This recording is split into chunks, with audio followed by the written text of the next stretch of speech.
നിങ്ങൾ അറിഞ്ഞോ, നമ്മുടെ വടക്കാഞ്ചേരിയിൽ ആദ്യമായി ലൈറ്റ് വെയ്റ്റ് ആഭരണങ്ങളുടെ ഒരു പുതിയ ഷോറൂം ആരംഭിച്ചിരിക്കുന്നു.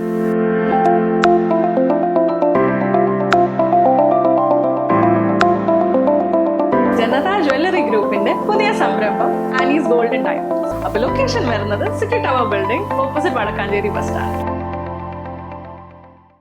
ആര് ജയിക്കും? ഇനി ആകാംക്ഷയുടെ നിമിഷങ്ങൾ. തദ്ദേശ സ്വയംഭരണ തെരഞ്ഞെടുപ്പ് ഫലങ്ങൾക്കായി അക്ഷമയുടെ കാത്തിരിപ്പ്. CCV റിപ്പോർട്ടർ പ്രമോദ് പള്ളിപ്പൊറ്റ തയ്യാറാക്കിയ റിപ്പോർട്ടിലേക്ക്. സംസ്ഥാനത്ത് തദ്ദേശ സ്വയംഭരണ സ്ഥാപനങ്ങളിലേക്കുള്ള തിരഞ്ഞെടുപ്പ് പൂർത്തിയാവുകയും വോട്ടെണ്ണൽ നാളെ നടക്കാനിരിക്കുകയും ചെയ്യുമ്പോൾ പഴയന്നൂർ ബ്ലോക്ക് പഞ്ചായത്തിന് കീഴിലുള്ള പാഞ്ഞാൾ, ചേലക്കര, കൊണ്ടാഴി, പഴയന്നൂർ, തിരുവല്ലോമല പഞ്ചായത്തുകളിലെ ജനവിധി എന്തായിരിക്കുമെന്നറിയാനുള്ള ആകാംക്ഷയിലാണ് പ്രദേശവാസികൾ. കനത്ത പോളിംഗും ശക്തമായ ത്രികോണ മത്സരവും നടന്നതോടെ ഓരോ വാർഡിലെയും ഫലം പ്രവചനാതീതമായിരിക്കുകയാണ്.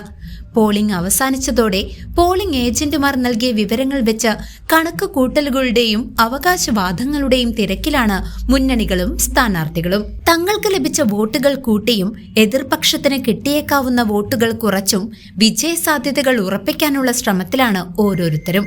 എന്നാൽ ഈ കണക്കുകൾക്കപ്പുറം നാളത്തെ വോട്ടെണ്ണൽ ദിനം പല അട്ടിമറികൾക്കും സാക്ഷ്യം വഹിക്കുമോ എന്നറിയാനുള്ള ആകാംക്ഷയിലാണ് നാടും നഗരവും.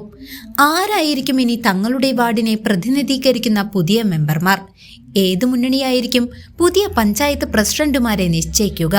ഈ ചോദ്യങ്ങൾക്കെല്ലാം പഴയന്നൂർ ഗവൺമെന്റ് ഹയർ സെക്കൻഡറി സ്കൂളിൽ സജ്ജമാക്കിയ കൗണ്ടിംഗ് സെന്ററിൽ നിന്നുള്ള ഫലസൂചനകൾ നാളെ രാവിലെ 8:30 മുതൽ മറുപടി നൽകി തുടങ്ങും. ഉച്ചയോടെ 5 പഞ്ചായത്തുകളിലെയും ബ്ലോക്കിലെയും ജനവിധി പൂർണ്ണമായും വ്യക്തമാകും. CCV news, Chelakkara.